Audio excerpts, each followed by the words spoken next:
Hello students. तो आज हम जूलॉजी स्टार्ट करने वाले हैं। बीएससी सेमेस्टर फर्स्ट की जूलॉजी की ये फर्स्ट वीडियो होने वाली है। तो इसमें हम स्टेप बाय स्टेप सारी चीज़ें कवर करेंगे सेमेस्टर 1 की, और बहुत जल्दी से कवर करेंगे। अगर आपके पेपर आ चुके हैं और आपने कुछ नहीं पढ़ा है, तो अगर आप इस वीडियो को देख तो आप जो है तब भी आप जो है अपनी प्रिपरेशन बहुत अच्छे से कर सकते हैं। तो चलिए स्टार्ट करते हैं। सबसे पहले बिना टाइम वेस्ट करें तो सबसे पहले जो है हम स्टार्ट कर तो सबसे पहले पढ़ेंगे हिस्ट्री एंड ओरिजिन। तो हिस्ट्री एंड ओरिजिन इसमें हम पढ़ेंगे सेल के बारे में। ठीक है, तो सबसे पहले हमारा सेल का पार्ट है साइटोलॉजी जिसको हम कहते हैं, तो हम आज वो पढ़ने वाले हैं। तो सबसे पहले हम हिस्ट्री एंड ओरिजिन देख लेते हैं। तो जो a cell was defined as unit of biological unit stimulated by semi-permeable membrane and capable of self-reproduction in medium of free other living system by Laurie Stiglitz 1963। तो जो एक साइंटिस्ट आए थे लॉवी और सिक्विट्स, तो उन्होंने बताया कि जो सेल होती है वो बायोलॉजिकल यूनिट होती है, मतलब हमारी पूरी बॉडी सेल से बनी हुई है। अगर जैसे हम देखें तो एक मकान होता है, जैसे उसमें एक बायोलॉजिकल यूनिट होती है, वो होती है हमारी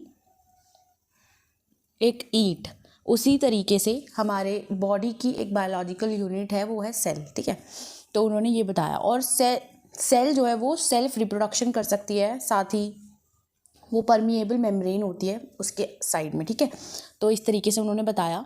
the study of cell has been made possible with the help of microscope. Robert Hooke 1665 with the help of light microscope discovered that a section of cork is made up of small cavities surrounded by film walls। तो Robert Hooke ने light microscope से पता किया कि जो cell उन्होंने discover करी वो कहाँ से डिस्कवर करी थी, कोक की शेल से। मतलब एक कोक का प्लांट ट्री होता है, तो वहाँ से उन्होंने सेल को डिस्कवर किया था। उसके बाद है he used the term cell for the first time to describe the investigation on texture of piece of cork. Later on, a von Leeuwenhoek observed various unicellular organisms, cells like bacteria, protozoans, red blood cells, sperm. He observed nucleus in some erythrocytes, and all this was made possible with the improved microscope। अब जब बाद में जो scientist आए von Leeuwenhoek, तो उन्होंने cell के अंदर काफ़ी सारी ऑर्गेनेलीज को डिस्कवर किया, उन्होंने न्यूक्लियस को देखा। तो ये सब हो कैसे पाया, ये क्या पॉसिबल इसलिए हो पाया क्योंकि उस टाइम तक हमारे पास इम्प्रूव्ड हो गए थे माइक्रोस्कोप्स। तो ये पीरियड कब चला था, ये था 1632 से 1723 के बीच में हमें सेल के बारे में ये सारी चीज़ें पता चली थी। अब आगे बढ़े अगर हम, तो हम देखेंगे कि इन 1909 मार्बल एम started all plants tissues are composed of cells. तो पता चला हमें 1809 में कि जितने भी टिश्यूज हैं वो सब किससे बने हुए हैं, वो सेल से बने हुए हैं। तो हमारी बॉडी में हुआ क्या एक्चुअली कि हम पहले हमारी बेसिक यूनिट थी सेल, और अब सेल का जब ग्रुप बना तो वो बना टिश्यू, टिश्यू का जब ग्रुप बना तो वो बना ऑर्गन, ऑर्गन का जब ग्रुप बना तो हमारी बनी बॉडी। तो इस तरीके से पूरा हमारी बॉडी का फॉर्मेशन हुआ है। ठीक है, in the same year importance of cell in living organism was described J B. Lamarck. तो सेम ईयर में, उसी साल, जब एम मिर्बल ने बताया ये सेल के बारे में कि सेल जो है, जो टिश्यू जो होते हैं वो हमारे सेल से बने होते हैं, तो उसी साल उन्होंने बताया, किसने, लेमार्क ने, कि सेल की लिविंग ऑर्गेनिज्म में क्या इम्पोर्टेंस है। ओके, सो नेक्स्ट पढ़ते हैं। Robert brown in 1831 observe nucleus in certain plant cells.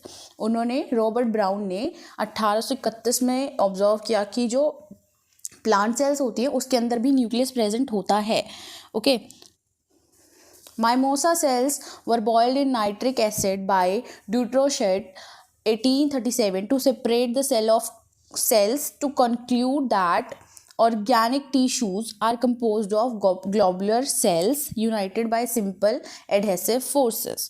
अब जो माइमोसा थे उन्होंने क्या करा, सेल को नाइट्रिक एसिड में, माइमोसा सेल को नाइट्रिक एसिड में बॉईल किया। उसके बाद उन्होंने बताया कि जो ऑर्गेनिक टिश्यूज़ है वो कंपोज है किससे, ग्लोबुलर सेल से, ठीक है। और उनके अंदर क्या होता है, वो किससे जुड़े हुए हैं, उनके बीच में एडहेसिव फोर्स होता है, ठीक है। एडहेसिव एक टाइप का फोर्स होता है, तो उससे वो लोग जुड़े हुए हैं। All living organisms are composed of cells was stated by Swan T. 1839 after examining a variety of animal and plant tissues. अब उन्होंने किसने, स्वान टी ने बहुत सारे प्लांट और एनिमल सेल्स को ऑब्जर्व किया, ठीक है। A structure containing a mass of cytoplasm, a structure containing a mass of cytoplasm surrounded by semi-permeable membrane called plasma membrane is called a cell. अब जो हमारी सेल होती है उस वो किससे सराउंडेड है, वो है एक सेमी परमिएबल से सराउंडेड, जिसको हम क्या बोल रहे हैं, जिसको हम बोल रहे हैं सेल मेम्ब्रेन या फिर plasma membrane, okay. It encloses plasma many cell organelles along with nucleus और न्यूक्लियर मटेरियल। तो जो हमारा साइटोप्लाज्म है उसमें जो मेम्ब्रेन है वो किसको सराउंडेड कर रही है, वो किसको प्रोटेक्ट कर रही है, अंदर वो सेल ऑर्गेनेलीज और न्यूक्लियस को और न्यूक्लियर मटेरियल को जो है सराउंड कर रही है। On the basis of organisation of membrane, variety of structure, cytoplasmic organelles and complexity of nuclear region, the cells are classified into 2 types. अब किसके बेसिस पे, वेराइटीज़ के बेसिस पे, कॉम्प्लेक्सिटी के बेसिस पे, न्यूक्लियस के बेसिस पे जो सेल है हमारी वो 2 टाइप में डिवाइड हो जाती है। एक होती है प्रोकैरियोटिक, एक होती है यूकैरियोटिक। प्रोकैरियोटिक का मतलब है कि जो पुराने ज़माने की प्रिमिटिव सेल्स होती थी। यूकैरियोटिक मीन्स जो अब देखी गई, बाद में देखी गई, जो नई टाइप की थी, तो वो यू मीन्स न्यू, ठीक है, ऐसे हम याद रख सकते हैं। तो prokaryotic and eukaryotic, these term was suggested by Hans is in 1960s। 1960s में जो प्रोकैरियोटिक और यूकैरियोटिक नाम दिया वो किसने दिया, हंस ने दिया, ठीक है। Prokaryotic sales consist of 3 main component. तो जो प्रोकैरियोटिक सेल्स के बारे में अब हम पढ़ेंगे तो उसके 3 मेन कॉम्पोनेंट्स हैं, जैसे कि आउटर कवरिंग, सेल मेम्ब्रेन, और अभी हम आगे देखेंगे। सो फर्स्ट है हमारा उसमें से wall and outer slimy capsule. तो आउटर कवरिंग हम पढ़ेंगे, it is compose of inner cell और प्लाज्मा मेम्ब्रेन मिडल सेल। किसकी आउटर कवरिंग किसकी बनी हुई है, इनर सेल और प्लाज्मा मेम्ब्रेन और middle cell, okay. Cell membrane made up of lipids protein, it's thin and flexible and control the movement of molecule across the cell. Respiratory enzymes are carried by it for energy releasing reactions. अब cell membrane किसकी बनी हुई है, cell membrane बनी होती है lipids and proteins की, बहुत थिन होती है एंड फ्लेक्सिबल होती है, कंट्रोल करती है मूवमेंट ऑफ मॉलिक्यूल्स, मतलब जो सेल से बाहर मॉलिक्यूल्स जा रहे हैं आ रहे हैं उनकी मूवमेंट को कंट्रोल करती है। रेस्पिरेटरी एंजाइम्स कैरिड होते हैं इसी के थ्रू, इस सेल मेम्ब्रेन के थ्रू वो आते जाते हैं फॉर किसके लिए, एनर्जी रिलीजिंग रिएक्शंस के लिए, ओके।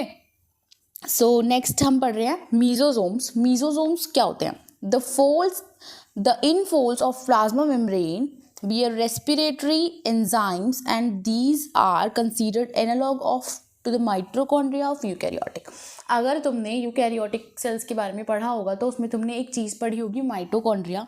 तो माइटोकॉन्ड्रिया बेसिकली हमारा जो वर्क होता है वो होता है एनर्जी देने का, ठीक है। रेस्पिरेशन के टाइम पे वो एनर्जी रिलीज करता है माइटोकॉन्ड्रिया, जिसको हम पावर हाउस ऑफ सेल भी बोलते हैं, ठीक है। उसी तरीके से मीजोसोम्स यहाँ पे होता है, मीजोसोम होता है सेम माइटोकॉन्ड्रिया का काम यहाँ पर प्रोकैरियोटिक सेल में मीजोसोम कर रहा होता है, ठीक है।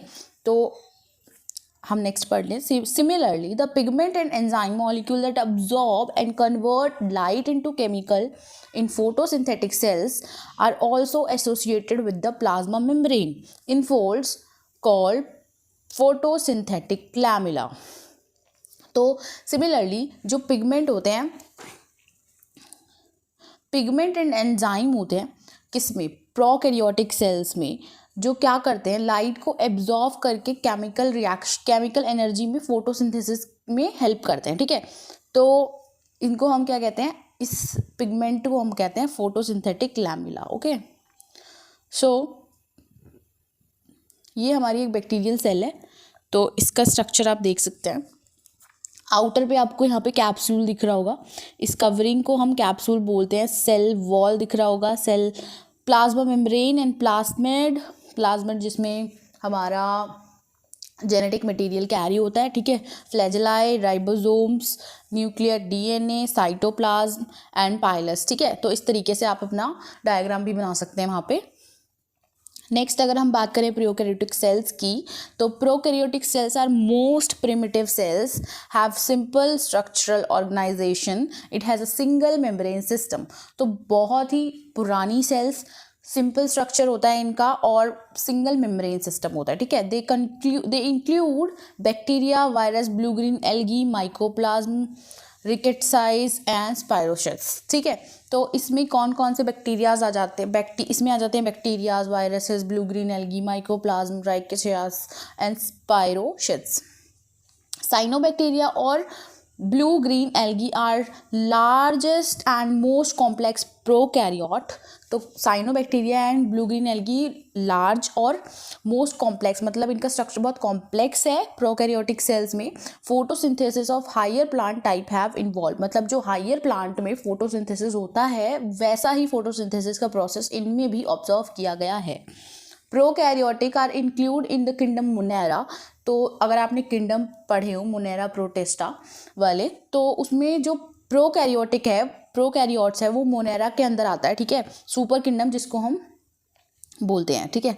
और प्रोकैरियोटा में भी आता है, आधे मोनेरा में आधे प्रोकैरियोटा में, ठीक है। The prokaryotes have the following characters, उनके कैरेक्टर्स के बारे में हम बात करते हैं। The size of prokaryotic cells range between 1 to 10 micrometer. They occur in variety of forms. तो जो प्रोकैरियोटिक सेल्स होती हैं उनका जो साइज़ है वो वेरी कर सकता है 1 से लेके 10 माइक्रोमीटर तक, ठीक है। तो हम पढ़ते हैं इसके साइटोप्लाज्म के बारे में। तो prokaryotic cytoplasm contain protein, lipids, glycogen, inorganic ions along with the enzymes for photosynthetic reactions and ribosomes, tRNA, mRNA for protein synthesis. Prokaryotic cytoplasm has some special features.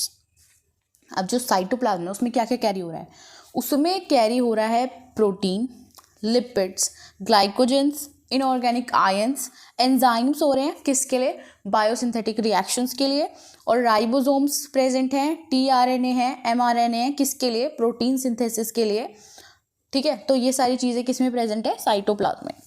It lacks cell organelles like endoplasmic reticulum, mitochondria, Golgi apparatus, centrosomes, vacuole, lysosomes, microfilaments, intermediate filaments and microtubules. तो ये सारी चीज़ें इसमें क्या होती है, absent होती है। The only cytoplasmic organelles found in prokaryotic is the ribosomes.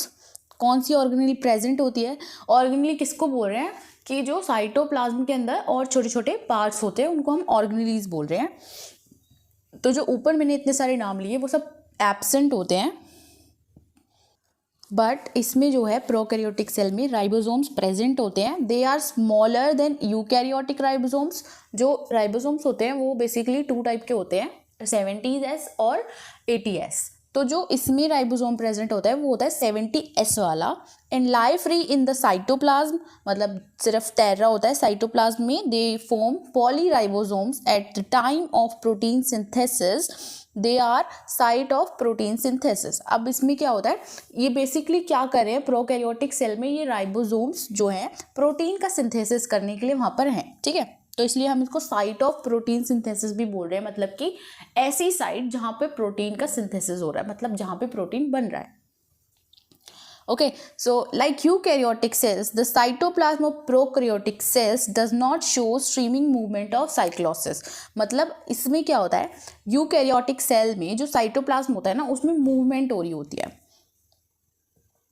But जो प्रोकैरियोटिक सेल्स होते हैं उसमें मूवमेंट नहीं हो रही होती। जो gas vacuoles are also form in prokaryotic cells. तो उसमें जो प्रोकैरियोटिक सेल्स होती है गैस वैक्यूल्स होते हैं। वैक्यूल्स क्या होते हैं, वैक्यूल्स मतलब कि उसमें खाली खाली स्पेस होता है जिसमें वो अपना फूड वगैरह या फिर अपना अनडाइजेस्टेड फूड स्टोर करते हैं। ओके, तो ऐसे गैस वैक्यूल्स प्रोकैरियोटिक सेल्स में प्रेजेंट होते हैं। The cell does not show phagocytosis, pinocytosis, exocytose substance enter the leaf and the cell through the cell membrane. They may contain deposit of polysaccharides or inorganic phosphate. अब देखो इसमें ना आपको देखने को मिलेगा कि जो सेल है वो ना तो फेगोसाइटोसिस कर रही है ना वो पाइनोसाइटोसिस, ये सारे प्रोसेस होते हैं, ठीक है। तो आपको इनको डीप में जाने की ज़रूरत नहीं है अगर आप प्रिपरेशन कर रहे हैं एग्जाम की जल्दी से, तो आप सिर्फ इनको याद रखें कि ये सब शो नहीं करती हैं वो। फेगोसाइटोसिस, पाइनोसाइटोसिस, एक्सोसाइटोस जैसे प्रोसेस को नहीं शो करती है प्रोकैरियोटिक सेल, और दे में कंटेन डिपॉजिट ऑफ पॉलीसेक्राइड्स और इनऑर्गेनिक सब्सटेंसेस। तो प्रोकैरियोटिक सेल्स में पॉलीसेक्राइड्स और इनऑर्गेनिक फॉस्फेट्स आपको मिल सकते हैं, ओके। अगर हम प्रोकैरियोटिक सेल के न्यूक्लियोइड के बारे में बात करें, nuclear envelope is absent in prokaryotic cell and the genetic material light directly into the cytoplasm. अब जो न्यूक्लियर एनवेलप मतलब कि जो न्यूक्लियस होता है उसके साइड में जो एक मेम्ब्रेन होती है जो उसको बाउंड करके रखती है, वो उसमें प्रेजेंट ही नहीं होती। तो अब जो जेनेटिक मटेरियल है हमारा वो साइटोप्लाज्म में ऐसे ही मतलब फैला होता है, ठीक है, इस तरीके से। Such nuclear material is known as nucleoid. उस तरीके के मटेरियल को, न्यूक्लियर मटेरियल को हम बोलते हैं nucleoid. Nucleoid contain of greatly coiled single chromosomes. तो उसमें सिंगल कॉइल्ड प्रोजोम्स होते हैं, प्रोक्रोमोजोम्स, ठीक है। It show following special features. उनके स्पेशल फीचर्स के बारे में हम पढ़ लेते हैं। किसके? सिंगल प्रोक्रोमोजोम्स के बारे में। A short and single prochromosomes is present which is attached at least at one point on the cell membrane. अब जो प्रोक्रोमोसोम्स है उसका एक एंड जो है वो सेल मेम्ब्रेन से अटैच होगा ही होगा, ठीक है, और ये शॉर्ट होते हैं और सिंपल होते हैं। Mostly there are single copy of chromosomes. The prokaryotic cell is haploid. Haploid का मतलब क्या होता है? प्रोकैरियोटिक सेल हैप्लॉइड होती है, मतलब एक एन नंबर होती है, और जो यूकैरियोटिक होती है वो 2n होती है, ठीक है। तो दोनों में डिफरेंस है, एक n होती है और एक 2n होती है। उसके बाद DNA is naked as it not associated with the basic histone protein. It is double stranded helical and circular. तो जो DNA होता है वो इसमें नेकेड होता है, मतलब हम उसको देख सकते हैं अपनी आंखों से, और हिस्टोन प्रोटीन के साथ वो जुड़ा हुआ होता है। जो हमारे DNA होते हैं वो डबल स्ट्रैंडेड भी हो सकता है, हेलिकल भी होता है और सर्कुलर भी हो सकता है, ठीक है। The amount of DNA is lesser than eukaryotic cell. It codes fewer protein. अब जो अमाउंट जितना अमाउंट यूकैरियोटिक सेल में प्रेजेंट होता है DNA का, उतना प्रोकैरियोटिक सेल में नहीं होता, ठीक है। Replication of DNA is continue through the cell cycle. Transcription, translation occur in cytoplasm and processing of mRNA is not required. एक ना प्रोसेस होता है प्रोटीन फॉर्मेशन के लिए, मतलब प्रोटीन बनाने के लिए। उसमें 3 प्रोसेस होते हैं, जैसे कि ट्रांसक्रिप्शन और ट्रांसलेशन उसी का पार्ट है। उसमें हमें यूकैरियोटिक सेल में mRNA की ज़रूरत होती है, पर यहाँ पर हमें mRNA की कोई भी ज़रूरत नहीं होती प्रोटीन सिंथेसिस के टाइम पर। The process like meiosis, gamete formation or fertilization are absent. Conjugation is less seen in some bacteria. तो जो प्रोसेस होता है मियोसिस का, जिसमें सेल डिवाइड होती है, गैमीट फॉर्मेशन होता है और फर्टिलाइजेशन होता है, तो वो सारे प्रोसेस यहाँ पर जो है एब्सेंट होते हैं। कॉन्जुगेशन देखी गई है कुछ कुछ बैक्टीरियाज में, ठीक है। माइटोटिक एपेरेटस एब्सेंट होता है इसमें। देयर इज नो न्यूक्लियोलस, ठीक है। सेल मेम्ब्रेन फोल्ड्स और mesosomes help to segregate the replica products of chromosome into daughter cell. अब इनको डिवाइड करता कौन है? सेल मेम्ब्रेन जो है फोल्ड, सेल मेम्ब्रेन के फोल्ड से, और जो मीजोसोम्स होते हैं वो उसको रेप्लिकेट करने में हेल्प करती है, ओके। सो थर्ड हम पढ़ेंगे प्लाज्मिड के बारे में। तो प्लाज्मिड बेसिकली क्या करता है? प्लाज्मिड कैरी करता है हमारा genetic material, okay. In some prokaryotic cell in addition to nucleoid, a small circular double-stranded DNA molecule is present. It is called plasmid. तो प्लाज्मिड क्या क्या कंटेन कर रहा है? डबल स्ट्रैंडेड DNA मॉलिक्यूल, ठीक है। Small circular double stranded DNA molecule जो है वो कंटेन कर रहा है, जिसको हम प्लाज्मिड बोल रहे हैं। तो plasmid have 1000 to 30,000 base pair. कितने बेस पेयर? 1000 से 30,000 base pair. And they generally include protein required by organism to resist antibiotic and other toxic materials. तो ये जो है प्लाज्मिड ये एक ऐसा प्रोटीन एनकोड करता है, मतलब बनाता है जो हमारी सेल के लिए एंटीबायोटिक है और उसके टॉक्सिक मटेरियल से उसके लड़ सकता है, ठीक है। तो इस तरीके से वो बनाता है। तो अगर इस स्ट्रक्चर को देखें हम, तो इसमें एक ओरिजिन ORI, मतलब यहाँ पे आके हम ये ओरिजिन यहाँ से रेप्लिकेशन का जो है स्टार्ट होगा। सेकेंड, जो हमारा ये रेस्ट्रिक्शन साइट्स दी हुई है, यहाँ से हम जो हमारा प्रेजेंट है प्लाज्मिड में जेनेटिक मटेरियल उसको हम काट सकते हैं और जो भी हमें फीचर उसके अंदर चाहिए हम वो वाले DNA और RNA इंसर्ट कर सकते हैं और इंसर्ट करके वो वैसे ही रेप्लिकेट करेगा। तो जो भी फीचर या फिर जो भी कैरेक्टर हम अपने सेल में चाहते हैं वो वैसा कैरेक्टर शो करना, तो इस तरीके से होता है। एंड इसमें एक प्रमोटर होता है, ऑल्सो सिलेक्शन मेकर, मतलब जो वहाँ से रेप्लिकेशन स्टार्ट हो जाता है। अगर हम ऊपर चलें तो हमारे पास फ्लैजिलम है। तो फ्लैजिलम के बारे में बात करें, it is weep like locomotory structure found in many bacterias. तो फ्लैजिलम कहाँ पे प्रेजेंट होता है? बहुत सारे बैक्टीरियाज में प्रेजेंट होता है। It is 150 angstrom thick and 10 to 15 micrometre long. तो इसका डाटा हमें याद रखना है, जो थिकनेस होती है इसकी 150 एंगस्ट्रॉम होती है एंड जो लेंथ होती है इसकी वो होती है 10 to 15 micrometre. As the flagellum does not have any surrounded membrane. तो इसके आसपास, मतलब इसकी सराउंड नहीं होती, कोई मेम्ब्रेन नहीं होती जो उसको सराउंड कर रही होती है, okay. It grow at the tip, ये अपनी टिप से ग्रो करता है। जब ये आगे का आप ये पार्ट देख रहे हैं यहाँ से ये ग्रो करना स्टार्ट होता है। इट हैज़ 2 मेन पार्ट्स, एक तो ये फिलामेंट इसका मेन पार्ट एंड एक बेसल बॉडी। बेसल बॉडी कुछ यहाँ पे प्रेजेंट होती है, ओके। तो इस तरीके से इसके 2 पार्ट होते हैं। तो फिलामेंट की अगर हम बारे में बात करें तो filament extend out of cell into the medium. It is composed of many intertwined spiral chains of sub units of protein called flagellin. Flagellin differ from actins और ट्यूबुलिन। तो जो फिलामेंट होते हैं तो वो बेसिकली एक्सटेंड आउट, मतलब कि खिंच रहे होते हैं कहाँ से? सेल के मीडियम में, ओके। और ये बने किससे होते हैं? ये बने होते हैं spiral chain of the sub units of protein से, ठीक है, जिसको हम बोलते हैं फ्लैजिलिन। अब ये जो फ्लैजिलिन होते हैं वो एक्टिन और ट्यूबुलिन अगर आपने पढ़े हो तो ये उनसे बहुत अलग होते हैं। बेसल बॉडी के बारे में बात करें, the basal body attach the flagellum to the cell generates the force of rotate it and it composed of many components of numerous protein. It has 2 part, soft and hook. तो जो basal body होती है वो flagellum से attach होती है और इसको रोटेट करने में हेल्प करती है। मेनी कंपोनेंट्स होते हैं जिसमें प्रोटीन यूज़ हुआ होता है और इसके 2 पार्ट्स होते हैं, सॉफ्ट एंड हुक। पिलाई के बारे में अगर हम बात करें, these are short rod like होते हैं, नॉन मोटाइल होते हैं, मतलब मूव नहीं कर सकते। प्रोसेसर्स और fimbriae present on the many bacteria. अगर देखा जाए तो बहुत सारे बैक्टीरिया में फिम्ब्रे प्रेजेंट होते हैं। फिम्ब्रे मतलब फिंगर लाइक स्ट्रक्चर्स प्रेजेंट होते हैं। These are formed of pilin protein. जो पिलाई होते हैं वो किससे बने होते हैं? पिलिन प्रोटीन के बने होते हैं। They are usually less than 10 nanometre thick. वो इससे 10 नैनोमीटर से भी कम थिक होते हैं। They help in attachment of bacteria to the surface और फूड।